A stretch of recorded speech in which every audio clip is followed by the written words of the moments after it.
연대기 성경능력초급 제 157강 강의를 시작하겠습니다. 에스겔서 31장에서 35장의 내용을 함께 정리하겠습니다. 에스겔서 31장입니다. 레바논 백향목 같았던 이집트에 대한 얘기인데요. 이집트는 키가 크고 꼭대기가 구름에 닿은 백향목 같다. 불이 많아서 굵은 가지가 번성하며 가는 가지가 길게 뻗어 나갔다. 뿌리가 물가에 있으므로 크고 가지가 길어 모양이 아름답다 라는 거죠. 그리고 키가 크고 꼭대기가 구름에 닿아서 마음이 교만해졌습니다. 그래서 여러 나라의 능한 자, 강한 자의 손에 하나님께서 넘기신다는 거죠. 포악한 다른 민족이 그를 찍어버려서 가지가 꺾어지게 된다. 세상 모든 백성이 그를 버리고 그 그늘 아래서 떠나게 된다. 이제 이 이집트는 약하게 된다 그 얘기죠. 지하에 내려가 할례 받지 못하고 칼에 죽은 자 가운데 같이 눕게 된다 라는 건데, 이집트의 파라오와 그의 모든 군대가 그렇게 망하게 된다라는 말씀이 되겠습니다. 그리고 에스겔서 32장은요. 이집트의 파라오에 대한 슬픈 노래 이것인데요. 하나님께서 에스겔에게 이집트의 파라오에 대해서 슬픈 노래를 지어서 불러라. 파라오에 대한 애가를 불러라 그 얘기죠. 실상은 바다 가운데 큰 악으로 발로 물을 휘저어서 강을 더럽히는 존재다 라는 겁니다. 그래서 하나님께서 많은 백성에게 그물을 치고 잡아서 끌어오게 한다. 무태버리고 공중의 새들과 온 땅의 짐승이 먹어서 배부르게 하신다라는 말씀이죠. 그리고 이집트의 파라오, 이집트가 패망한 모든 소문이 여러 나라에 들릴 때 많은 백성이 번뇌하게 하도록 만드신다라는 겁니다. 많은 백성이 파라오가 망하는 것 때문에 놀라게 된다. 그렇게 만드신다라는 거죠. 그리고 바빌로니아의 칼이 파라오에게 올 것이라는 겁니다. 그래서 여러 나라의 여자들이 이집트와 모든 무리를 위해서 슬픈 노래를 부르게 된다. 이렇게 이제 말씀하고 있습니다. 그 다음에 죽음의 세계로 내려간 사람들에 대한 이야기인데요. 이집트와 유명한 나라의 여자들을 지하에 던지라고 하십니다. 구덩이에 내려가는 자와 함께. 그리고 이렇게 말하라고 하십니다. 내려가서 할례 받지 아니한 자와 함께 누우리라. 망하게 됐다 그 얘기입니다. 다 죽임당하여 칼에 엎드려진 자가 된다라는 건데, 그래서 무덤이 사방에 있게 되는 겁니다. 그래서 칼에 죽임당한 바로와 온 군대가 위로를 받는다라고 하는 것은 애가를 지어 부르는 걸로 위로를 받는다. 그러니까 결국은 중요한 것은 이집트가 망하게 된다라는 말씀이 되겠습니다. 바로 이제 이집트는 여기죠, 여기에 대해서 말씀하고 있는데, 강대국이었다가 지금 이집트가 아프리카에서도 굉장히 가난한 나라가 됐죠. 하나님의 말씀대로 된 겁니다. 그 다음에 에스겔서 33장은요. 에스겔을 파수꾼으로 하나님께서 선택을 하십니다. 그래서 파수꾼의 사명을 다하지 않으면 심판을 받을 거다. 근데 경고했는데 듣지 않으면 듣지 않은 사람이 책임을 져야 된다. 그리고 에스겔에게 너는 이스라엘의 파수꾼이다 라고 말씀하십니다. 그리고 파수꾼의 역할은 하나님의 말씀을 듣고 하나님 대신 경고하는 겁니다. 그래서 내 입의 말을 듣고 나 대신 경고해라. 악에서 떠나라고 예언해라.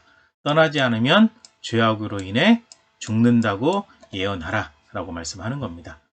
그 다음에 악인이 회개하기를 원하시는 하나님입니다. 악인이 죽는 것을 기뻐하지 아니하고 회개하고 사는 것을 하나님께서 기뻐하신다라는 거죠. 민족들이 하나님의 길이 바르지 않다고 해요. 그런데 실상은 그들이 잘못된 길을 가고 있으면서 하나님을 원망하는 거죠. 하나님의 길이 옳지 않다고 얘기하는 거죠. 그래서 하나님께서 이것을 분명히 말씀하십니다. 그 다음에 예루살렘이 함락됩니다. 악을 계속 행한 예루살렘이 함락돼요. 사로잡힌 지 12년 10월 5일. 그러니까 사로잡힌 지가 이제 그 두 번째 포로로 잡혀갔거든요. 에스겔이. 1차 포로로 잡혀간 사람은 다니엘인데 BC 606년이에요. 2차 포로로 잡혀간 게 이제 에스겔이 포함되어 있는데 이때가 BC 597년입니다. 그리고 한 12년 정도 흘렀기 때문에 BC 585년, 또 어떤 역사의 기록은 586년으로 되어 있는데 아무튼 이 시기에 예루살렘이 함락되죠. 그게 이제 기록이 되어 있고요. 그 다음에 백성의 죄에 대해서 하나님께서 심판하시는 겁니다. 그래서 모든 백성이 죄 때문에 망했다. 그래서 그 죄에 대해서 하나님의 심판을 받았다라는 말씀이고요. 그 다음에 참 선지자의 말은 그대로 이루어진다라는 겁니다. 왜냐? 참 선지자는 하나님의 모든 말씀을 그대로 전하기 때문에 하나님의 모든 말씀이 그대로 이루어진다라는 말씀을 여기에서 하고 계시는 겁니다. 그 다음에 에스겔서 34장은요. 목자들을 책망합니다. 자기만 먹이는 목자들은 화가 있을 것이다. 자기만 먹인다라고 하는 것은 자기만 챙겨요. 양들을 돌보지 않아요.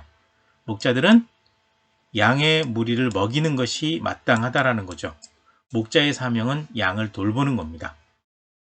그래서 자기만 먹이는, 자기만 챙기는 목자는 화가 있을 것이다. 그리고 하나님께서 친히 이스라엘의 목자가 되신다라는 겁니다. 잃은 자 찾으시고, 쫓기는 자 돌아오게 하시고, 상한 자 싸매어 주시고, 병든 자 고쳐서 건강하게 강하게 하시고, 살찐 자와 강한 자는 없애버리시는 겁니다. 그리고 하나님의 심판과 화평의 언약이 등장하고 있는데요. 하나님께서 이스라엘의 악한 자를 심판하십니다. 하나님의 양떼가 다시는 노략거리가 되지 않게 하시는 겁니다. 그리고 하나님의 백성들에게 복을 주신다고 약속하시죠. 사방에서 복을 내려주시고 복된 소낙비를 내려주신다라고 말씀하고 있습니다. 그리고 다시는 이방, 다른 나라의 노략거리가 되지 않게 하신다라는 약속의 말씀도 여기에서 하고 계십니다.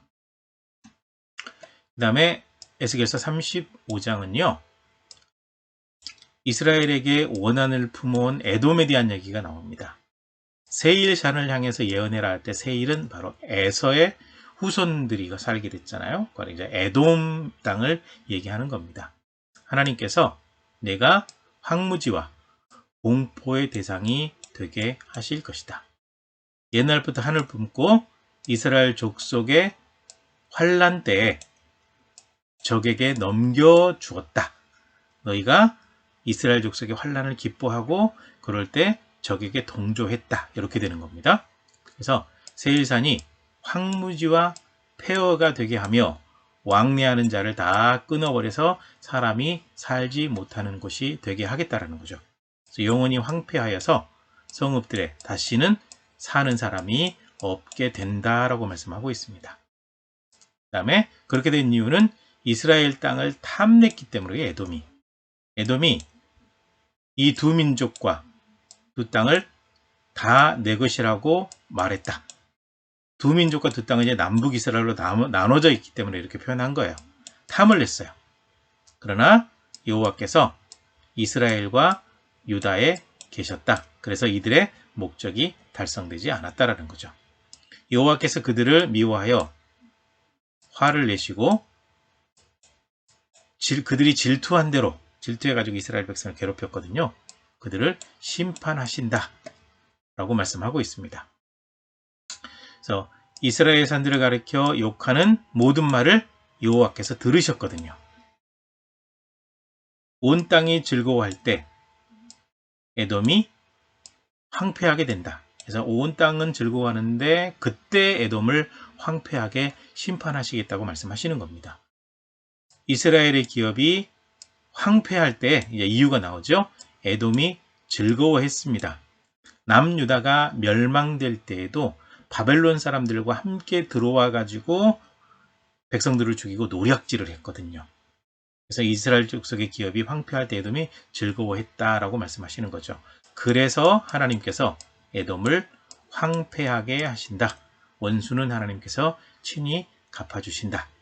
라는 말씀을 여기에서 하고 계시는 겁니다. 네, 여기까지입니다. 수고하셨습니다.